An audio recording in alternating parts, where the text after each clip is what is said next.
Olá, amigos. Passando por aqui para a gente falar um pouco sobre medo. O que seria medo? É um terror? Um pânico? Existem diferenças. Mas o que eu quero dizer é que todos nós temos medo de alguma coisa. E o medo é uma das coisas que mais atrapalha o nosso desenvolvimento. Não só material, como espiritual. Você quer entrar em um negócio, mas você não conhece. Então você tem medo daquele negócio dar errado.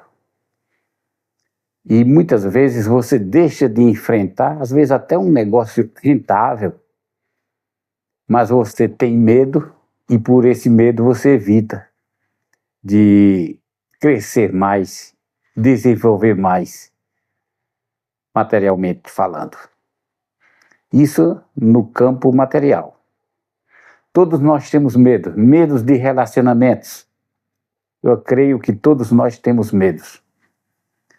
Você conhece uma pessoa, aquela pessoa quer se relacionar sério com você, mas você teme, você não sabe o que vai acontecer e você teme o futuro. Principalmente as pessoas que já se decepcionaram de alguma forma, todos eles têm medo. E eu confesso que eu também tenho os meus medos. Medo de não dar certo, medo de quebrar a cara.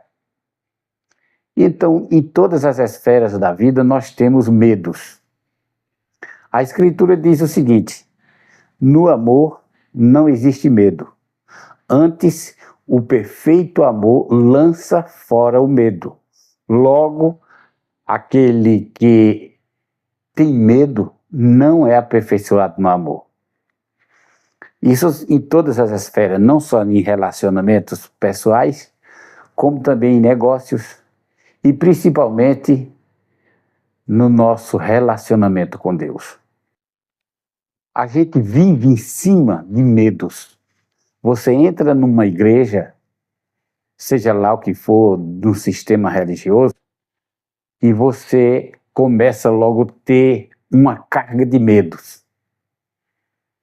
O medo de entrar nessa igreja e depois fracassar, o medo de não cumprir com as normas e diretrizes dessa nova modalidade espiritual, mas de repente você entra, você se fixa, você se converte, você se convence. Mas de repente você não fica longe do medo. Existem medos e mais medos dentro desse sistema religioso para você não sair. Medo de você perder a salvação. Diz, olha, você tem que permanecer aqui, porque se você sair, você vai perder a sua salvação. Mesmo que você vá para outra igreja, mas você vai estar perdido, porque aqui é onde é o caminho certo. É aqui que existe o caminho da verdade. E você fica com medo de se desviar desta igreja, de ir para uma outra e você perder a sua salvação. Ou até mesmo de abandonar o sistema religioso e voltar novamente a não frequentar nenhuma igreja, porque o medo te prende lá, porque sabe, se você sair dali, você está perdido. É medo. Você vence essas barreiras do medo e permanece dentro dessa igreja. Mas vem outros medos. Se você não der o dízimo, você está roubando a Deus. Se você não ofertar, você não está sendo generoso. E os que não são generosos, ou os que roubam a Deus, através dos dízimos e as ofertas, não entrarão no reino dos céus. Por quê? Porque a Bíblia diz, não roubarás. Logo, se você não está dando oferta, nem está dando dízimo, você está roubando. E se você está roubando, você não vai ser salvo. Então você começa a ofertar, você começa a dizimar com medo. Com medo de perder a sua salvação. Com medo do besouro devorador entrar na tua casa e destruir a tua saúde, destruir tua família. Então você fica trabalhando em cima de medo. Você vai para a igreja com medo. Porque alguém lá no púlpito disse assim, se você não for na igreja, se você não frequentar a igreja, o inimigo se aposta da tua vida. E você vai esfriando na fé, chegando a ponto de abandonar a Deus e se apostatar da fé. Então você tem que ir mesmo sem vontade, você tem que ir. E muitas vezes você, até cansado do trabalho, você chega, às vezes em cima da hora, e você diz, hoje eu não vou na igreja não, eu vou ficar em casa. Aí vem o medo de dizer, não, o inimigo vai se apossar de mim, e depois eu vou apostar, não, eu vou, mesmo sem vontade. E você vai, forçado pelo medo. Muitas vezes você chega cansado, e começa a se alimentar e não faz a oração. Aí vem o medo dizendo assim, cuidado, você tem que agradecer a Deus, porque senão você está sendo mal agradecido. E os mal agradecidos não entrarão no reino dos céus. Aí você mecanicamente faz aquela oração antes da alimentação, com medo. Você vai dormir com sono e cai na cama e começa a fazer aquela oração forçada até sem entendimento, sem razão, com medo. Medo de perder, de orar, de não orar, e durante a noite você morrer e perder a sua salvação porque não orou. Então você vive em cima de medos, cara. É incrível, a religião te coloca pesos pesados em cima de você, que você começa a carregar cargo super pesado em cima e você não consegue. Aquelas pessoas que te ensinam, elas começam a te manipular através do medo. Quando você cai em uma doença, você chega na igreja e você pede oração, com medo que aquilo aconteça. Se não orar, é a pessoa morrer. Então vai atrás das pessoas para que as pessoas orem, para que ela seja salva daquela enfermidade. Medo, e muito medo. Tem muitas pessoas que vê os erros dentro da igreja, vê as coisas que não estão funcionando bem, mas tem medo de pensar diferente. Porque o ensinamento que ele teve é que aquilo tem que ser verdade. Se alguém te disser, fulano de tal, pastor cicrano, ministério tal, não está usando o dízimo como deveria, não está usando as ofertas como deveria, e você tenta recuar e não devolver esses dízimos e ofertas, mas vem o medo dizendo, se você devolver, você está roubando. Aí vem a consciência e diz, mas se eu der? Ah, se você der, tá tranquilo. Você dá, mesmo que eles roubem, mesmo que eles façam mau uso dos dízimos e das ofertas, mas você está com a sua consciência tranquila de que você fez o melhor. Não importa se eles roubem, não importa se eles usem mal, o importante é que você tem que doar. E o problema vai vir para eles. Se eles fizerem mau uso do dinheiro, dos dízimos e das ofertas, eles vão colher as consequências. E você começa a dar com medo de roubar. O sistema religioso te faz um prisioneiro. Você começa a fazer aquilo com medo de perder a salvação. E você começa a alimentar os lobos devoradores com medo. Você joga a responsabilidade para eles, mas você está compactuando. Porque se as pessoas estão fazendo uso daquilo que você está doando, é um motivo de você não alimentar. Mas o medo de ser ladrão, como diz Malaquias, roubará o homem a Deus?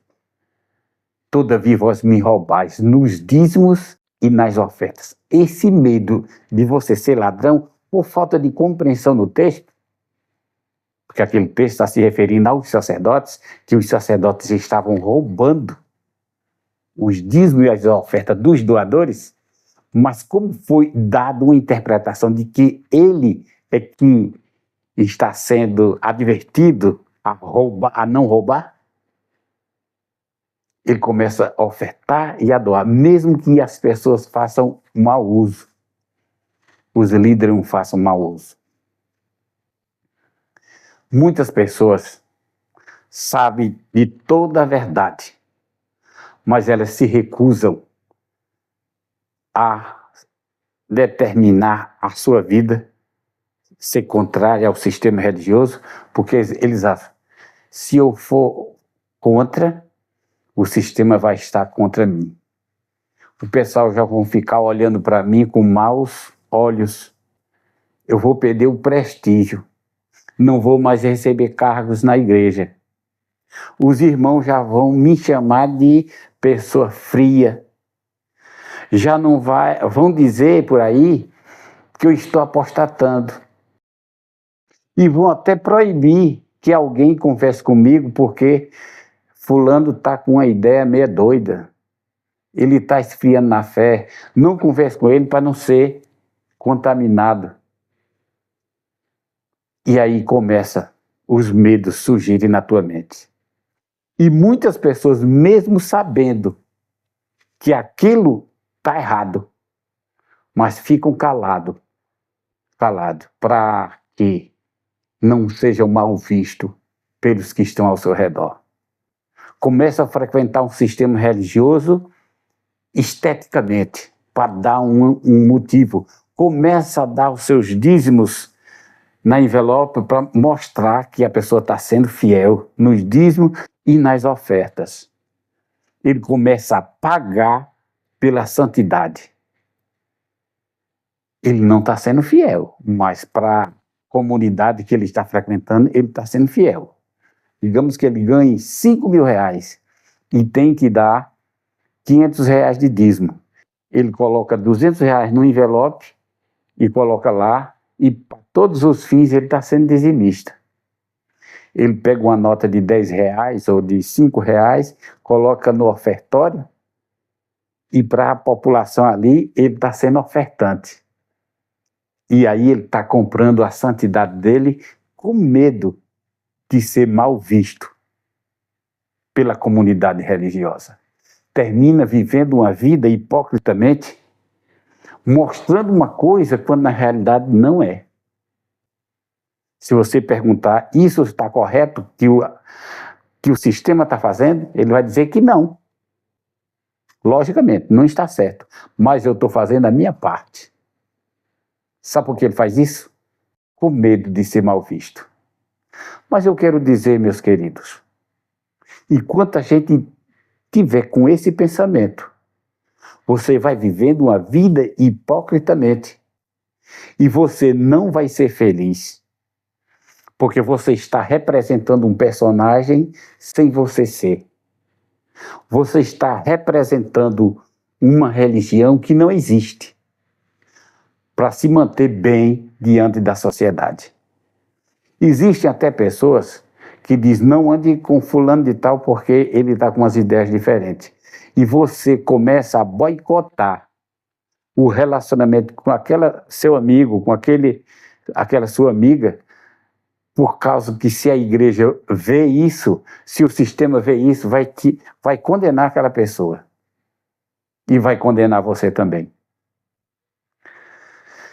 O sistema religioso é essa coisa, esse embrulho terrível.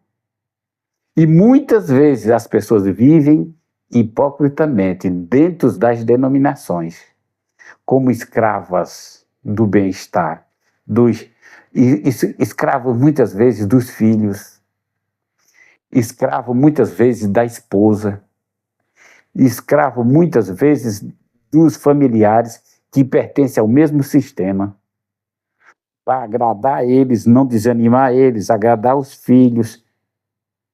Eles continuam representando uma coisa que não é verdade. um personagem. Tudo por causa da aparência que o sistema coloca. Ele tem medo de, eu não vou mais frequentar essa denominação, não vou mais ser dizimista porque isso não está correto.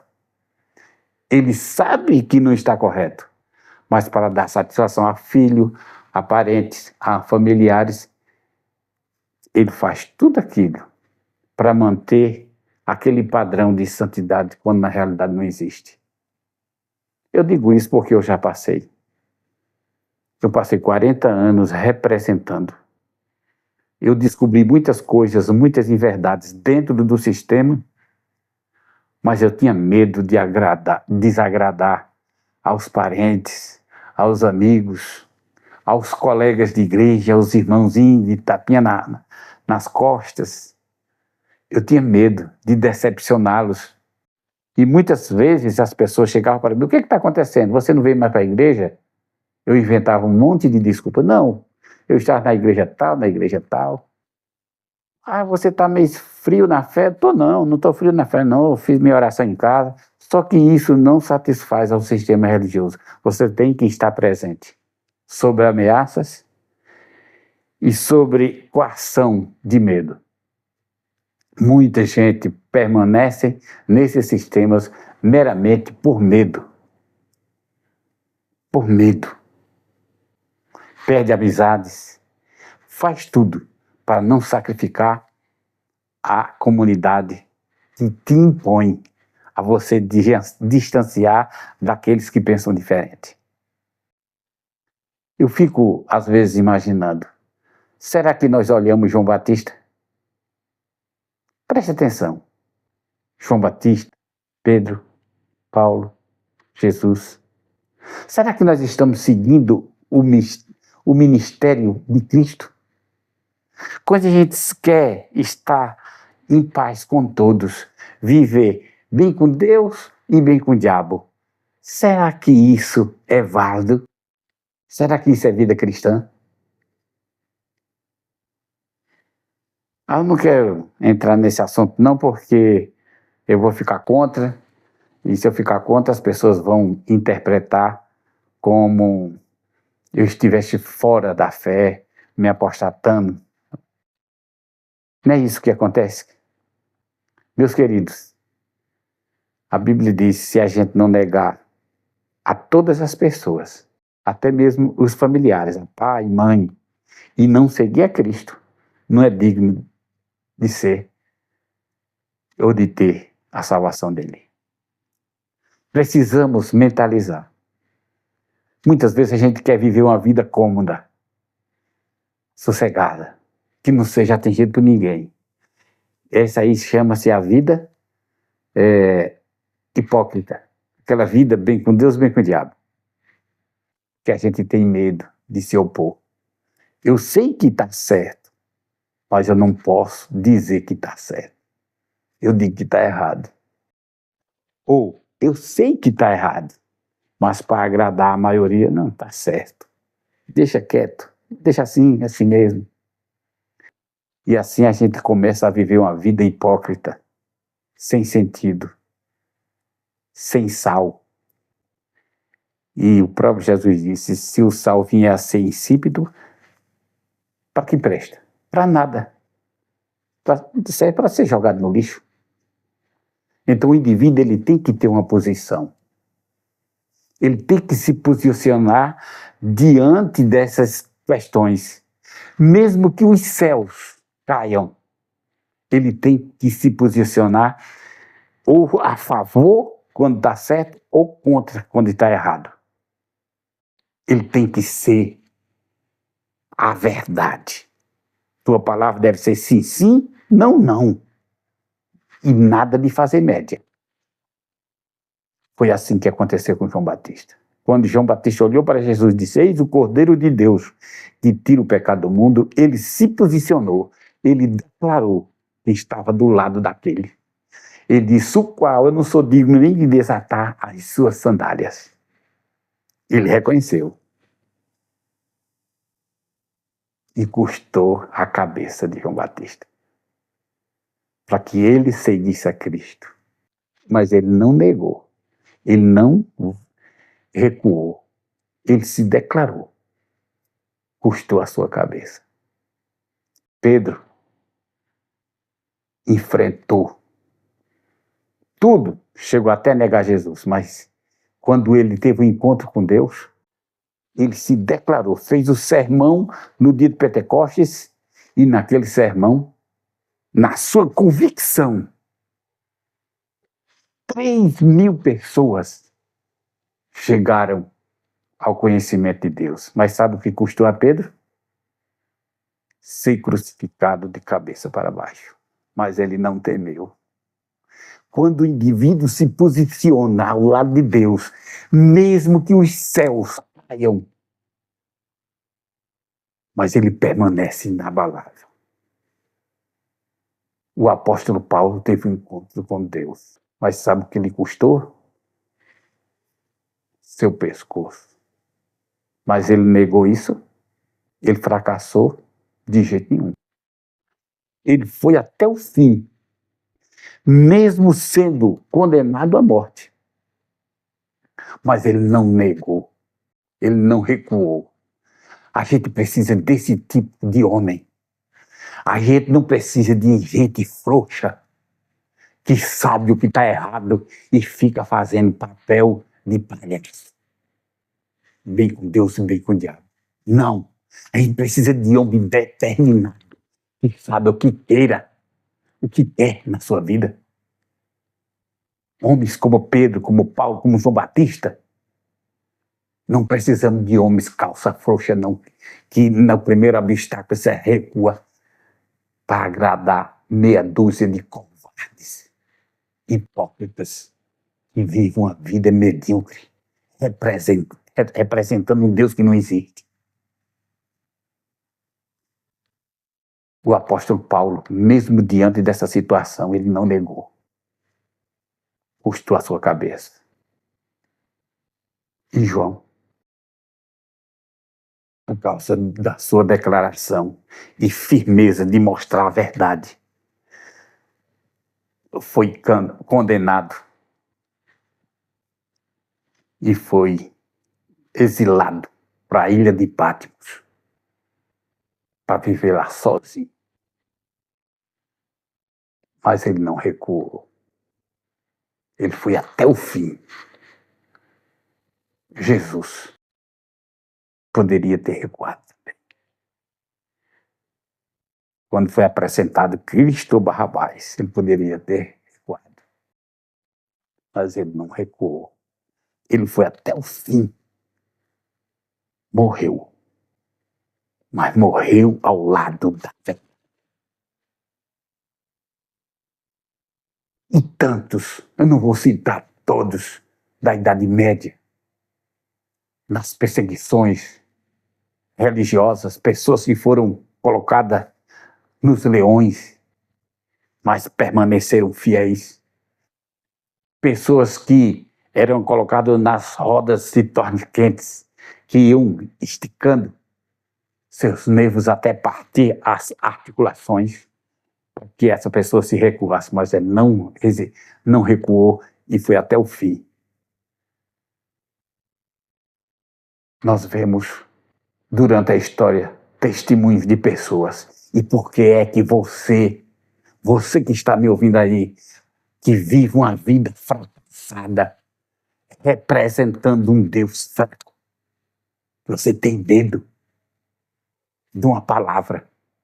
Você tem medo quando as pessoas dizem: você está andando com fulano está meio frio na fé, não, ele pensa diferente, não anda com ele não, senão se você não fale com ele não. O que é que as pessoas vão pensar de você se você estiver andando com fulano de tal? Deixe de ser idiota. Todos aqueles que estiverem em Cristo, ele padecerá perseguição. Uma pedra só é sacudida em uma árvore se ela tiver frutos. Quando você não está sendo perseguido, está numa boa, você está sendo frouxo e com medo de enfrentar a verdade. Se eu fosse enumerar pessoas que vivem uma vida hipócrita dentro da igreja, representando um Deus que não existe, um Deus da religião, um Deus de um sistema fracassado, corrupto. E você está sendo corrupto também. Eu estou falando isso, será que eu estou falando para alguém? Se você que está me ouvindo, e você está nessa fase de bem com Deus e bem com o diabo, dando média para não ser criticado, você tem que tomar uma posição na sua vida. Não é atacar ninguém não, mas é falar a verdade, o que você sabe. A mesma convicção que você teve um tempo atrás e decidiu seguir a Cristo é a mesma convicção que você tem que ter para mostrar os erros de Israel. Você não pode acusar sem procedimento. Mas se você tem convicção e tem fundamento, você tem que ser enérgico e falar.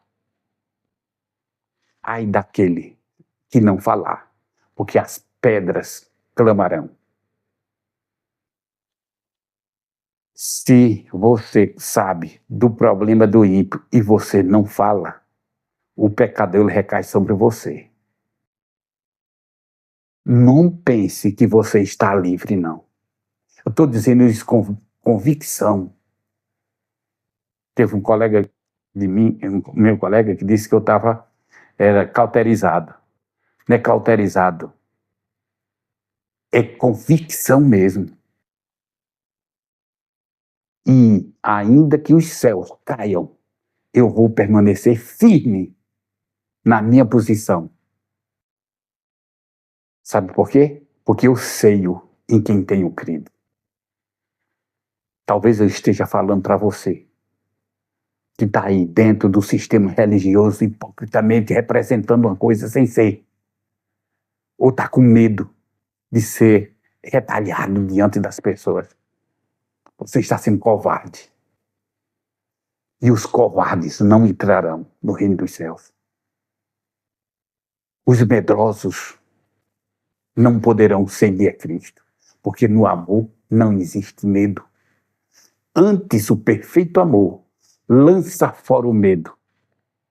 E aqueles que não amam, aqueles que têm medo, não são aperfeiçoados no amor. Que Deus abra a tua mente, o teu entendimento, para entender essa verdade. Se você tem convicção, vá em frente. Mesmo que os céus caiam sobre você. Mesmo que a multidão esteja ao teu lado para te apedrejar. Mas saiba de uma coisa. Você está no caminho certo. Bem-aventurados aqueles que não temem, aqueles que enfrentam. Nem que seja seus parentes, seus amigos, sua família, não interessa. Seja uma luz, uma voz que clame no deserto. Esse é o meu desejo. Esse é a minha meta.